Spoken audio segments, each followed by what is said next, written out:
इस पावन धरा को, जिसे मां गंगा और यमुना का आशीर्वाद बराबर प्राप्त होता रहा है,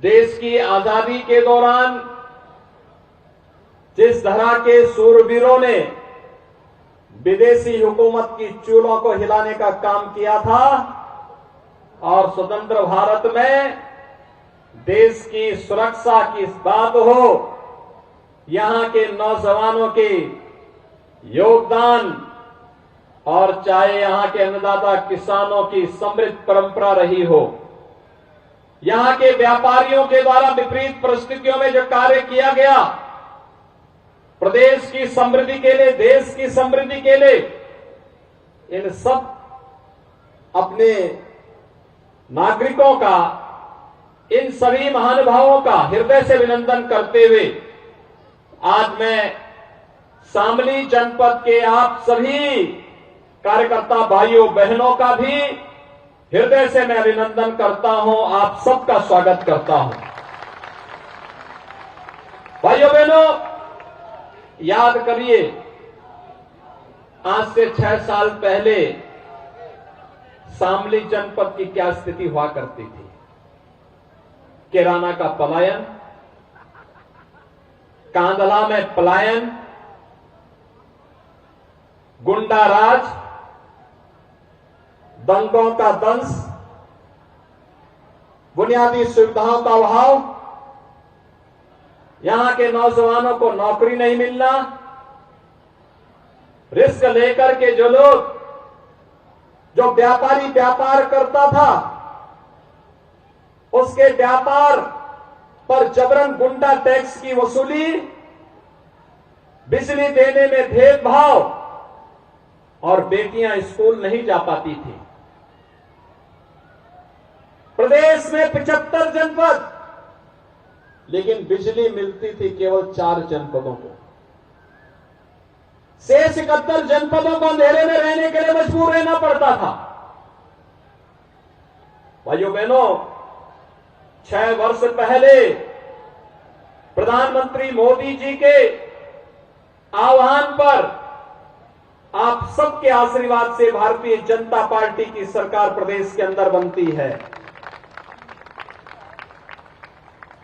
6 वर्ष के अंदर कैसे तकदीर बदली जा सकती है, आज शामली और उत्तर प्रदेश इसका एक जीता जागता उदाहरण है। आज भाइयों बहनों, आज पश्चिमी उत्तर प्रदेश में कर्फ्यू नहीं लगता। आज कावड़ यात्रा निकलती है, कावड़ यात्रा, याद है ना? आज कर्फ्यू नहीं, आज दंगा नहीं, आज गुंडा टैक्स नहीं। गुंडा टैक्स वसूली करने वालों की सबकी गर्मी शांत हो गई ना। मैंने कहा था ना विधानसभा चुनाव में, मैंने कहा था देखो निश्चिंत होकर के काम करिए, और मैं तो आभारी हूं पश्चिमी उत्तर प्रदेश की माताओं और बहनों का, जिनका सर्वाधिक आशीर्वाद मिला था। उन्होंने कहा न जाति, न मत, न मजहब, केवल और केवल कमल का फूल देख करके हम लोग भारतीय जनता पार्टी को वोट देंगे। क्योंकि माता और बहनों को, हर एक को अपनी बेटी सुरक्षित होनी चाहिए और सुरक्षा की गारंटी चाहिए। ये डबल इंजन की सरकार ने दिया था, और तब भी मैंने कहा था माता और बहनों का आशीर्वाद है तो कमल चुनाव चिन्ह को और भारतीय जनता पार्टी को सत्ता में आने से कोई रोक नहीं सकता है। और उसी ताकत का एहसास कराते हुए मैंने कहा था तब कि जो लोग गर्मी दिखा रहे हैं ना, 10 मार्च आने दीजिए। 10 मार्च 2022, मैंने कहा 10 मार्च को जब बैलेट ईवीएम खोलेंगे ना, तो उसमें केवल कमल ही कमल नजर आएगा। और भाइयों बहनों, फिर से प्रदेश के अंदर आपके आशीर्वाद से सरकार बनी। जो गर्मी दिखा रहे थे उस समय, गर्मी सबकी शांत हो गई होगी। वैसे भी मौसम बहुत सुहावना हो गया, कल तक बहुत गर्मी थी।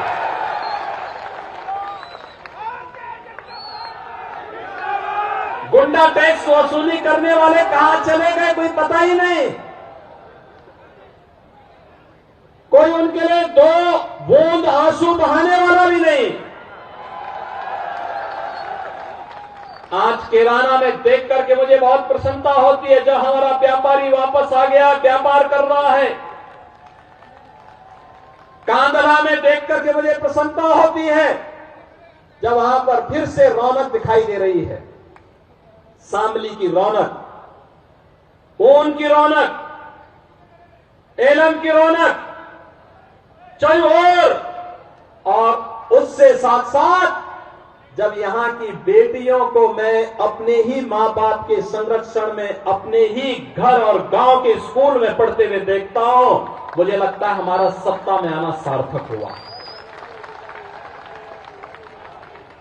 जब हम लोग देखते हैं हमारा व्यापारी भाई सुरक्षित है, बेटियां सुरक्षित हैं, अन्नदाता किसान जो भीषण गर्मी में भी अपना पसीना बहा करके अन्न उत्पादन करता है, लेकिन जब इससे पहले अपने खेत में जाता था तो उसका इंजन चोरी हो जाता था। आज तो चोरी नहीं हो रहा है ना। अब तो हमने तय किया है, कि निजी नलकूप वाले हर किसान को फ्री में बिजली उपलब्ध करवाएंगे। एक बड़ा कार्यक्रम करेंगे, इसकी घोषणा कर देंगे, लागू हो गई योजना। भाइयों बहनों, आप याद करिए, ये जाति के नाम पर जो राजनीति करते थे कहां चले गए थे?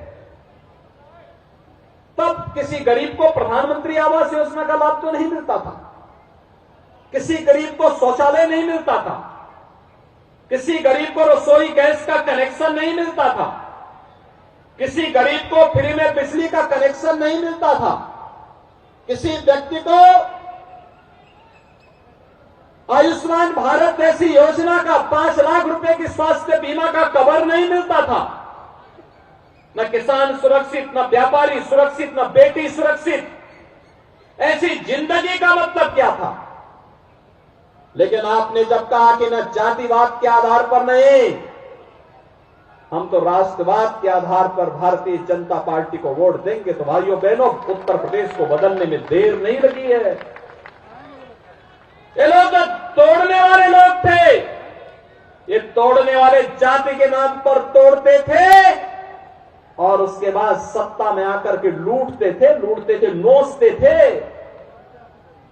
गरीब का पैसा खा जाते थे। और यहां पर पिछले 3 सालों से आप देख रहे होंगे, कोरोना कालखंड मार्च 2020 से 15 करोड़ गरीबों को डबल इंजन की भारतीय जनता पार्टी की सरकार फ्री में राशन देने का कार्य कर रही है। फ्री में राशन, हमने कोई जाति नहीं देखी किसी की, किसी का मत और मजहब नहीं देखा, किसी की भाषा को नहीं देखा, वो गांव का है या शहर का है। पिछले 6 वर्ष के अंदर भाइयों बहनों, हम लोगों ने एक व्यवस्था की है और वो व्यवस्था सुनिश्चित की है कि प्रदेश के अंदर 54 लाख गरीबों को एक आवास उपलब्ध करवाने का कार्य किया है। एक आवास उपलब्ध करवाने का कार्य किया है। 2 करोड़ 61 लाख गरीबों के घर में शौचालय बनाने का काम किया है।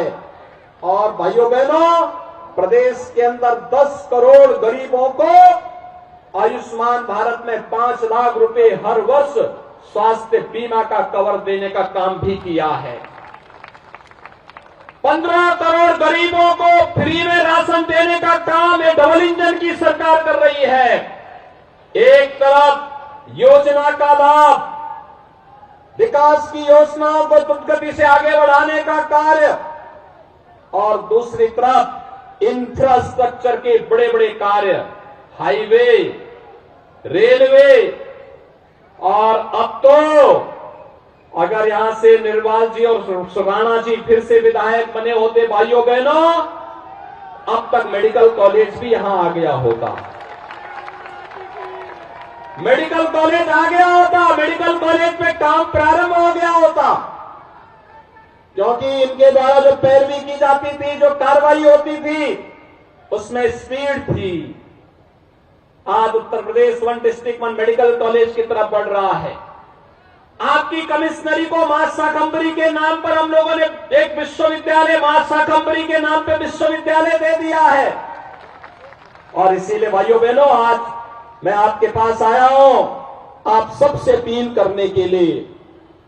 कभी दंगों के लिए जाना जाता था ये क्षेत्र, महीनों महीनों कर्फ्यू लगता था। सपा बसपा के लोग कभी पूछने नहीं आते थे, क्योंकि सबको वोट चाहिए था, वोट बैंक चाहिए था सबको। उन्हें आपकी चिंता नहीं थी, उन्हें बेटी की चिंता नहीं थी, उन्हें व्यापारी की चिंता नहीं थी, उन्हें केवल वोट की चिंता थी, वोट की। लेकिन आज मैं आप सबसे कहने के लिए आया हूं, आज आप देख सकते हैं प्रदेश के अंदर हमारी सरकार ने जो कार्य प्रारंभ किए, शामली, कांदला, कैराना एवं गढ़ीपुख्ता, जलालाबाद, झिंझाना, ओन, थाना भवन, ये जितने भी नगर निकाय हैं, नगर पालिका और नगर पंचायतें हैं, इन सभी में हमने विकास की सुविधाओं का लाभ, प्रधानमंत्री आवास की योजना का लाभ और अन्य सुविधाओं को पहुंचाने का काम किया।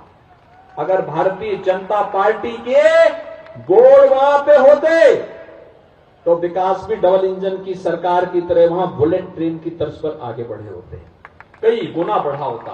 और आज मैं इसीलिए आपसे आह्वान करने के लिए आया हूं कि भाइयों बहनों, जैसे प्रदेश आगे बढ़ रहा है, हमने आपने देखा होगा, इस सब के बावजूद प्रधानमंत्री आवास योजना में अकेले शहरी क्षेत्र में आपके शामली जनपद को लगभग 17,000 आवास उपलब्ध कराए हैं। 17,000 आवास। प्रधानमंत्री स्वनिधि योजना में जो स्ट्रीट वेंडर है, ठेला खोमचा रेहड़ी लगाने वाले, इन सभी व्यापारियों के लिए 7,233 लाभार्थियों को बैंकों से ब्याज मुक्त ऋण देने का काम किया। आपके शामली जनपद में 16,000 से अधिक निराश्रित महिलाओं को 12,000 रुपए में सालाना पेंशन की सुविधा का लाभ दिया जा रहा है।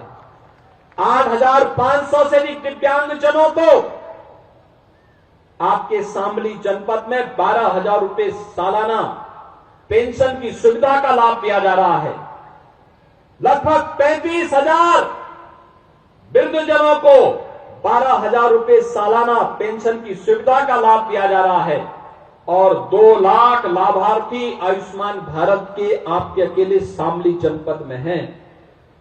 भाइयों बहनों, चाहे वह स्वच्छ भारत मिशन हो, अमृत मिशन हो, मुख्यमंत्री नगर सृजन योजना हो, दीनदयाल उपाध्याय राष्ट्रीय आजीविका मिशन हो, कान्हा गौशाला हो, पंडित दीनदयाल उपाध्याय आदर्श नगर पंचायत योजना हो या अंत्येष्टि स्थल, इसका लाभ शामली जनपद को भरपूर रूप से देने का काम किया गया। और इसीलिए आज मैं आपके बीच में आया हूं आपसे अपील करने के लिए। 6 वर्ष पहले दंगों की आग और कर्फ्यू का कफन, न बेटी सुरक्षित, न माताओं का सम्मान, तुष्टीकरण की राजनीति और पलायन का दर्द, यही शामली की पहचान बन चुकी थी। और भाइयों बहनों, इन 6 वर्षों में डबल इंजन की सरकार ने व्यापारी सुरक्षित, बेटियां सशक्त, व्यापार के लिए स्वनिधि, हर घर नल की योजना का लाभ, शांति, सुरक्षा और सौहार्द, समृद्धि चौओर, यही आज हम सबकी पहचान बन चुकी है। और इसीलिए मैं आप सबसे अपील करने के लिए आया हूं। आप सबसे मुझे ये अपील करना है, आखिर हम अपने युवाओं को कैसी सुविधा चाहते हैं, कैसा चाहते हैं, कैसे युवा चाहते हैं? हमारे युवाओं के हाथों में तमंचे होने चाहिए या टैबलेट होने चाहिए?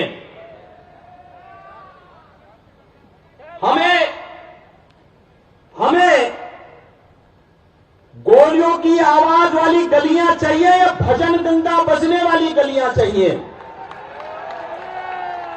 हमें रंगदारी वसूलने वाले गुंडे चाहिए या फिर सरकार की योजना को स्वनिधि के माध्यम से व्यापारी तक पहुंचाने वाले जनप्रतिनिधि चाहिए? सौदों का आतंक चाहिए या सेफ सिटी चाहिए? सड़ांध मारती हुई गलियां चाहिए या स्मार्ट सिटी जैसे स्वच्छ और सुंदर नगर चाहिए? ये आपको तय करना है। और इसलिए भाइयों बहनों, मैं विश्वास के साथ कह सकता हूं कि शामली ने जो तय किया है, आपने जो कहा 6 वर्ष पहले जो मैंने कहा था, हमने वो करके दिखाया। कैराना का विस्तार कर दिया है। आज कैराना से पलायन नहीं होता है। मैं गया था कैराना में स्वयं, वहां एक 6-7 वर्ष की बेटी मुझसे मैंने पूछा, मैंने कहा बेटी सुरक्षित हो? उसने कहा एकदम सुरक्षित है। मैंने कहा स्कूल जाने में डर तो नहीं लगता? कहा डर कैसे लगेगा जब हमारे बाबा जो है मुख्यमंत्री हैं। तो सचमुच मुझे बहुत अच्छा लगा। एक बेटी इस विश्वास के साथ कह रही है। और तब भाइयों बहनों, मैंने विश्वास के साथ कहा था कैराना का विस्तार होना ही चाहिए। भाइयों बहनों, मैं आज इसीलिए आपसे कहने के लिए आया हूं, हमें युवाओं के हाथ में टैबलेट होने चाहिए। इसीलिए 2 करोड़ युवाओं को टैबलेट देने का काम कर रहे हैं। हमारे मंदिरों में और हमारे गांवों में, शहरों में भजन संध्या के कार्यक्रम होने चाहिए। मुख्यमंत्री पर्यटन संवर्धन योजना के अंतर्गत हर तीर्थ स्थल के सुंदरीकरण के कार्यक्रम को हमने एक नई व्यवस्था के साथ जोड़ा है। आज रंगदारी कोई वसूल नहीं कर सकता व्यापारियों से। आज हम स्वनिधि योजना का लाभ देने का काम कर रहे हैं। आज भाइयों बहनों, सौदों का आतंक नहीं, आज तो स्वनिधि योजना का लाभ हम दे रहे हैं। और सेफ सिटी आज प्रदेश के अंदर पहचान बन रही है। और इसीलिए मैं आपसे कहने के लिए आया हूं, नो दंगा नो कर्फ्यू यूपी में, यानी नो कर्फ्यू नो दंगा, यूपी में सब चंगा। नो कर्फ्यू नो दंगा, यूपी में चंगा है ना। अब कर्फ्यू नहीं, कांवड़ यात्रा निकल रही है ना, खुश है ना। एक कर्फ्यू लगाने वाले भी आए होंगे आपके यहां चुनाव में वोट मांगने के लिए, आएंगे, गड़गड़ाएंगे। इनकी बातों में विश्वास मत करना। याद करना, आज जब कोई भर्ती निकलती है, शामली के भी नौजवान उसमें भर्ती होते हैं। पुलिस की भर्ती हो, शिक्षक की भर्ती हो, Uttar Pradesh public service commission का हो, अधीनस्थ सेवा चयन आयोग का हो, शामली का नौजवान भी आता था। इससे पहले शामली और मुजफ्फरनगर के किसी नौजवान की भर्ती नहीं होती थी। 2017 के पहले नहीं होती थी। और इसी प्रक्रिया में आपसे कहने के लिए आया हूं, जो माफिया, जो अपराधी धमकी देते थे, आज आप देख रहे होंगे उनका कोई 2 बूंद आंसू बहाने वाला भी नहीं कोई है, सब गायब। मैं इसलिए आगे नहीं बोल रहा हूं कहीं हो ना जाए फिर कुछ और। इसलिए भाइयों बहनों, मैं आप सबसे आह्वान करने के लिए आया हूं, अब यूपी में कोई माफिया रंगदारी नहीं वसूल कर सकता। उत्सव मनाए जाते हैं, अब उपद्रव नहीं, उत्सव प्रदेश है हमारा। अब माफिया नहीं, महोत्सव का प्रदेश है हमारा। और इसलिए भाइयों बहनों, आप सबका आह्वान करने के लिए मैं आया हूं कि भारतीय जनता पार्टी ने प्रधानमंत्री जी के विजन को यूपी ने अपना मिशन बनाया है। और यूपी के इस मिशन में आपका आशीर्वाद हमारे प्रत्याशियों को चाहिए। मैं अपने प्रत्याशियों को यहां बुलाऊंगा, आप अपना जोरदार ताली बजा करके उनका अभिवादन करिएगा। यहां पर सबसे पहले आएंगे श्री अरविंद संगल जी। यहां पे हमारे नगर पालिका परिषद शामली के प्रत्याशी हैं श्री नरेश सैनी कांदरा से। आइए। श्री शेखपाल सिंह कैराना से, शेखपाल जी आइए। श्रीमती सुमन देवी एलम से, श्रीमती बबली कुमारी बनत से, श्रीमती बबली कश्यप जलालाबाद से, श्री नरेश कुमार सैनी गढ़ी पुख्ता से, श्रीमती अंजलि शर्मा थाना भवन से, श्री सुरेश पाल कश्यप जिंझाना से, श्री सत्येंद्र चिकारा ओन से। ये भाइयों बहनों हमारे 10 प्रत्याशी चेयरमैन के हैं और इनके साथ जो पार्षद पद के प्रत्याशी हैं उनको जिता करके फुल मेजोरिटी का बोर्ड बनाइए। विकास के लिए पैसा कहीं कमी नहीं पड़ने दी जाएगी।